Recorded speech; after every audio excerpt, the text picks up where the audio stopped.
নমস্কার, আমি বৃষ্টি। কেমন আছো সব্বাই? আশা করছি সব্বাই অনেক ভালো আছো, সুস্থ আছো। আর আমরাও কিন্তু বেশ ভালো আছি। আমার নতুন আরো একটা ভিডিওতে তোমাদের সকলকে জানাই অনেক স্বাগত।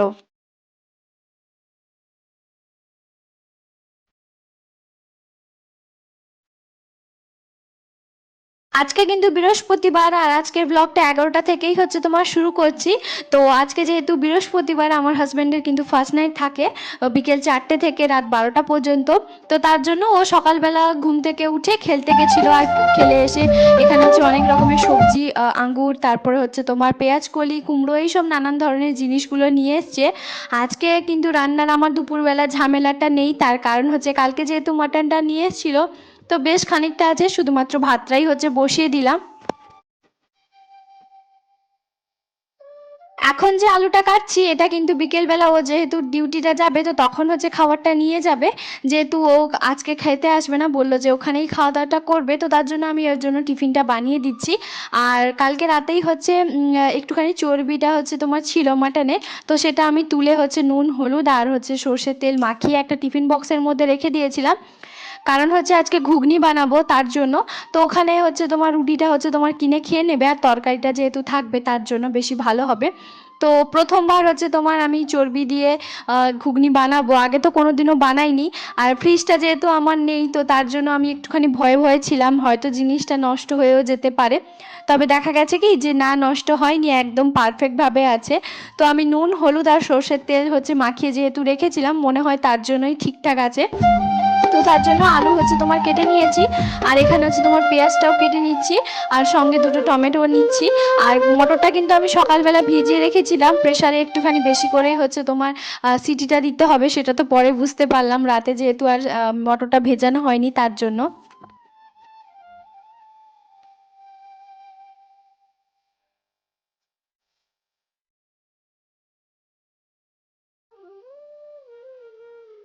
আর কিছুদিন পর বাড়ি যাব, তো তার আনন্দেই হচ্ছে এখন থেকে যেন লাফালাফিটা শুরু করেছি। বাইরে থাকার যেমন মজাটাই আলাদা, তবে বাইরে থেকে বাড়ি যাওয়ার মজাটাও কিন্তু আলাদা, সেটা যারা বাইরে থাকে তারাই একমাত্র বোঝে। তো আমি হচ্ছে 3 থেকে 4 মাস পর হচ্ছে বাড়ি যাব আর কিছুদিন পর। তো যাই হোক, সেই জন্য একটুখানি মনটা একটু অন্যরকম, খুশি খুশি আছে যে বাড়ি যাব, এইভাবেই এই থাকবো, মজা করব, তো সেইভাবে আনন্দটা বিশাল মজার একটা। তো যাই হোক, তারপরে ওদিকে হচ্ছে তোমার প্রেসারে হচ্ছে তোমার ঘুগনিটা বসিয়ে দিয়েছি।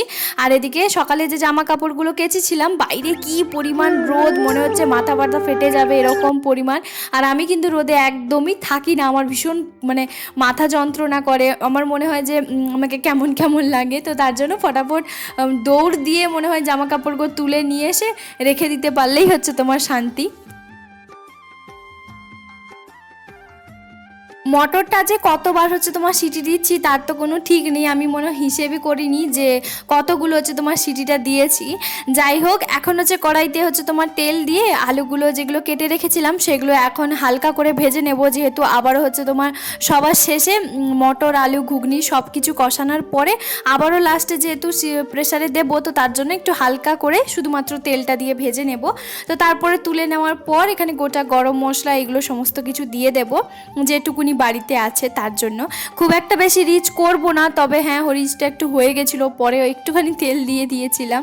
তো যাই হোক, কারণ কালকে মাটন খেয়েছি, সকালবেলা হচ্ছে তোমার ওকে হচ্ছে মুড়িতে দিয়ে দিয়েছিলাম, জুস আর আলু একটু দিয়ে দিয়েছিলাম, ও সেটা দিয়ে মুড়ি খেয়ে নিয়েছে। আমি সকালে আজকে চা বিস্কিট এগুলোই খেয়েছিলাম। তো তার জন্য আমি একদম দুপুরবেলায় মাটনটা খাবো, আবার যেহেতু দুপুরবেলা মাটন, আবার তার চর্বিটা আছে রাতে ঘুগনি, তো সেই জন্য রিচটা খুব একটা করছি না, তবে একটুখানি তেলটা বেশি পড়ে যাওয়ার জন্য একটু হয়ে গেছে, কি আর করা যাবে।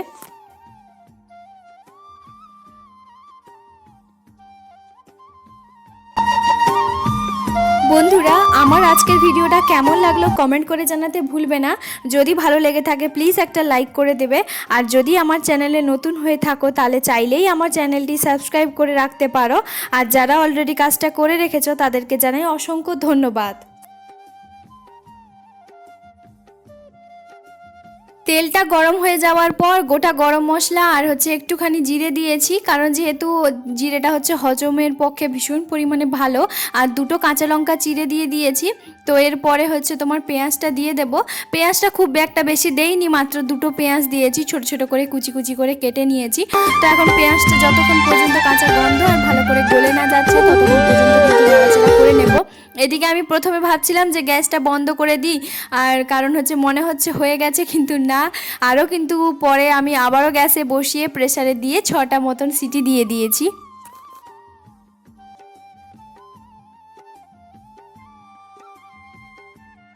বাইরে এতটা পরিমাণে রোদের তেজ, তো তার জন্য কি হচ্ছে, বাইরে যে কাঁচটা থেকে হচ্ছে তোমার যে আলোটা আসছে, তো সেই আলোটা আমার ওই যে স্টিলের যে গ্যাসের মধ্যে সেটা বারবার আসছে, আর সেটা আমার চোখে লাগছে, তো চোখটা অন্ধকার হয়ে যাচ্ছে। তো তার জন্য কি করলাম, ওকে হচ্ছে বললাম যে তুমি একটু দেখো না বাইরে হচ্ছে কোনো কিছু টাঙানো যায় নাকি। তো তার জন্য ও কী করেছে, বাইরে গিয়ে হচ্ছে একটা বড় একটা গামছা টাঙিয়ে দিয়েছে। তো অনেকটা কাজ করতে সুবিধে হচ্ছে, হয়তো একটুখানি অন্ধকার লাগলেও কিছু করার নেই, কারণ আমি দেখতেই কিছু পাচ্ছি না, পুরো অন্ধকার লাগছে, যেহেতু প্রচণ্ড পরিমাণে রোদের তাপটা হচ্ছে লাগছে তার জন্য। 4টে থেকে 5টা রসুনের কোয়া আর একটুখানি আদা হচ্ছে তোমার শিলনোড়াতে ভালো করে পেস্ট করে নিয়ে চলে এসেছি। আর যে টমেটোটা কুচিয়ে রেখেছিলাম তার মধ্যে হচ্ছে তোমার একটুখানি নুন দিয়ে ভালো করে কষিয়ে নিয়েছি। আর এরপরে হচ্ছে তোমার সব রকম মশলাটা দিয়ে দেব, যেমন ধরো লঙ্কার গুঁড়ো, হলুদ গুঁড়ো, আর হচ্ছে তোমার একটুখানি কালকের মিট মশলা সেটাও ছিল, সেটাও দিয়ে দিয়েছি। আর সঙ্গে রেড চিলি পাউডার দিয়েছি, আর একটুখানি গরম মশলা দিয়েছি, আর অল্প একটুখানি উপর থেকে জল দিয়ে ভালো করে কষিয়ে নিলেই তো রান্নাটা হয়ে যায়। এখনো পর্যন্ত কিন্তু চর্বিটাই দেইনি। আমি বারবার মনে করছি যে ওটাও কিন্তু আছে, না হলে ভুলেই যাব, হয়তো থেকেই যাবে, তাহলে কিন্তু আমার এত পরিশ্রমটা বেকার হয়ে যাবে, তাই না?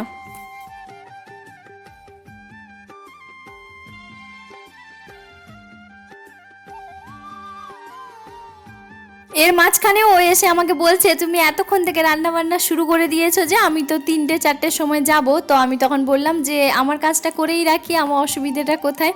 তখন বলছে যে তাহলে আমি কি আর এখন বাড়ি আসবো না? আমি বলছি না, তুমি 4টের সময় আর তোমাকে আসতে হবে না, বেকার আবার আসবে আবার যাবে, তো অনেকটা পরিশ্রম বলে আমার মনে হয়, কাজের ফাঁকে আসবে, তো আমার রান্নাটা হয়ে গেলেই তুমি এককালে নিয়ে চলে যাবে। তো বললো ঠিক আছে। তো যাই হোক, এখন হচ্ছে ভালো করে হচ্ছে তোমার চর্বিটা দিয়ে দিলাম। তো একটুখানি দেখছিলাম যে নষ্ট হয়ে গেছে কিনা, তবে বিশ্বাস করবে না, সত্যি একদম পারফেক্টভাবে আছে। হয়তো আমি এটাই ভয়ে ভয়ে ভাবছিলাম যে যদি হয়তো আমি বিকেলবেলার দিকে যদি রান্নাটা করতাম, যদি নষ্ট হয়ে যেত তাহলে কিন্তু ভীষণ পরিমাণে মন খারাপ হতো, তবে সেরকম কিছুই হয়নি। তো সেই ব্যাপারটাও ওকে বলেছিলাম, তখন বলল বাহ তুমি এই বুদ্ধিটা আবার কোথায় পেলে?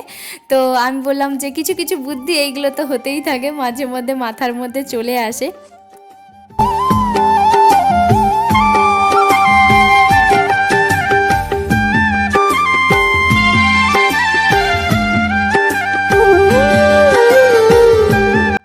তো এখন ভালো করে হচ্ছে মশলার মধ্যে সমস্তটা হচ্ছে কষিয়ে নেব, পরে কিন্তু একটুখানি ঢাকাটা দিয়ে দেব।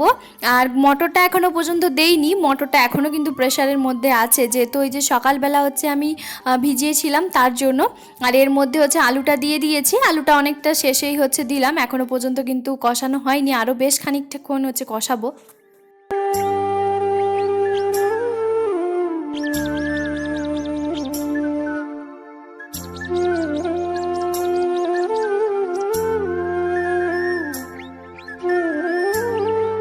ও তো ওদিকে হচ্ছে তোমার বসছে, ওর সঙ্গে একটুখানি যাচ্ছি, কথা বলছি। তো আজকে যেহেতু ওর ফার্স্ট নাইট, তো তার জন্য কি হয়, সকালবেলা দিকটাতে ও বাড়িতেই থাকে, ও কিন্তু কোথাও যায় না, ও সারাক্ষণ কিন্তু বাড়িতেই থাকে। ওকে আমি অনেক সময় ঠেলে ঠেলে ওই যে খেলতে হচ্ছে তোমার পাঠাই, বলি যে যাও খেলে আসো, কারণ ও ভীষণ পরিমাণে খেলা পাগল একটা মানুষ। আজকে কিন্তু বৃহস্পতিবার যেহেতু, তো তার জন্য ও কিন্তু আর আজকে খেলতে যেতে পারবে না, যেহেতু আজকে ডিউটিটা আছে। তো তার জন্য কি করেছে, আজকে সকালবেলায় খেলে নিয়েছে, তো ওই জন্য। আর এদিকে হচ্ছে আমি ভালো করে মটরটাও দিয়ে দিয়েছি, মটরটা দেখলাম আরও একটুখানি সিটি দিতে হবে, পরে কিন্তু আবারও শেষে সব রকম মশলাটা কষিয়ে পরে আবারও কিন্তু আরও 3-4বার মতন সিটি দিয়ে দিয়েছিলাম, প্রেশারে বসিয়ে যেরকমটা আমি বলেছিলাম প্রথমে। তো যাই হোক, এখন আরও কিছুক্ষণ হচ্ছে তোমার কষাবো, কষানোটা যত ভালো হবে তরকারির টেস্টটাও কিন্তু তত বেশি ভালো আসে, এটা মায়ের কাছ থেকে শিক্ষা।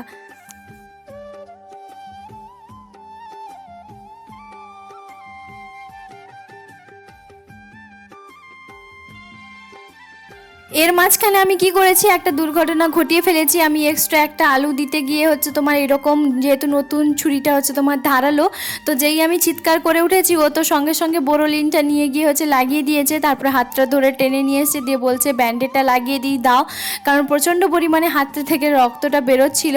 আর ওই বললো যে আমি রান্নাঘরে আর বাদবাকি কাজগুলো করে দিচ্ছি, তোমাকে আর করতে হবে না, তুমি একটুখানি বসো জল খাও, যেহেতু রক্ত দেখলে আমার প্রচণ্ড পরিমাণে মাথা ঘোরায় তার জন্য।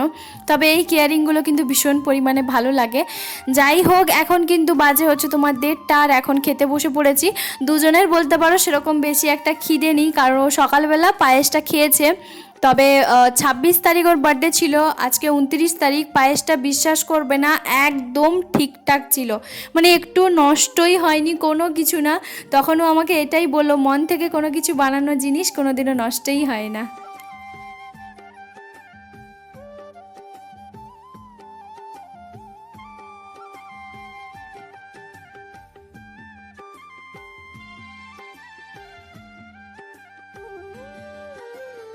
এখন হচ্ছে দুজনের জন্য অল্প একটুখানি ভাতটা বের করে নিচ্ছি, যেহেতু অল্প একটুখানি ভাতটা বসিয়েও ছিলাম, যেহেতু বললাম দুজনের কারোরই হচ্ছে সেরকম খিদেটা নেই তার জন্য।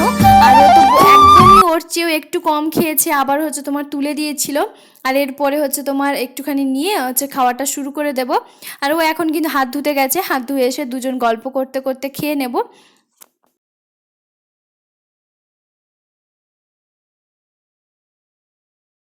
খাওয়া দাওয়া করার পরে দুপুরবেলা ঘুমিয়ে পড়েছিলাম, আর ঘুম থেকে উঠেছি এখন হচ্ছে তোমার 3:45 বাজে। তো ওর মাঝখানে কি করেছি, ওকে একটুখানি আঙুর দিলাম, একটুখানি সন্ধেবেলা খেয়ে নেবে, কারণ আঙুর খেতেও ভীষণ পরিমাণে ভালোবাসে। আর দুপুরবেলা যে মাটনের চর্বি দিয়ে ঘুগনিটা বানিয়েছিলাম সেটাও দিয়ে দিয়েছি। পরশুদিনের একটা ব্লগে একজন দিদিভাই কমেন্ট করেছিল যে আমি কি বডি ওয়াশটা ইউজ করি সেটা দেখাতে। আর এই যে এটা হচ্ছে ফিয়ামার শাওয়ার জেল, আমি এইটা যে পার্মানেন্ট ব্যবহার করি তা কিন্তু নয়, নিভিয়াও ব্যবহার করি, এটাও ব্যবহার করি, যখন যেরকম হচ্ছে ও নিয়ে আসে সেরকম। তবে হ্যাঁ, আমি সাবানটা একদমই ব্যবহার করি না, বডি ওয়াশ বা শাওয়ার জেল এই দুটোই ভীষণ পরিমাণে পছন্দ করি। আর এই যে এটাই হচ্ছে নিয়ে এসেছিলো। আর এই তো এখন বাজে ঘড়িতে 9:30। তো আজকে আর নিজের একার জন্য রুটি বানাতে ইচ্ছে হলো না, তাই জন্য মুড়ি আর তরকারিটা নিয়ে নিয়েছি। তাহলে চলো বন্ধুরা, আজকের ভিডিওটা এখানেই শেষ করছি।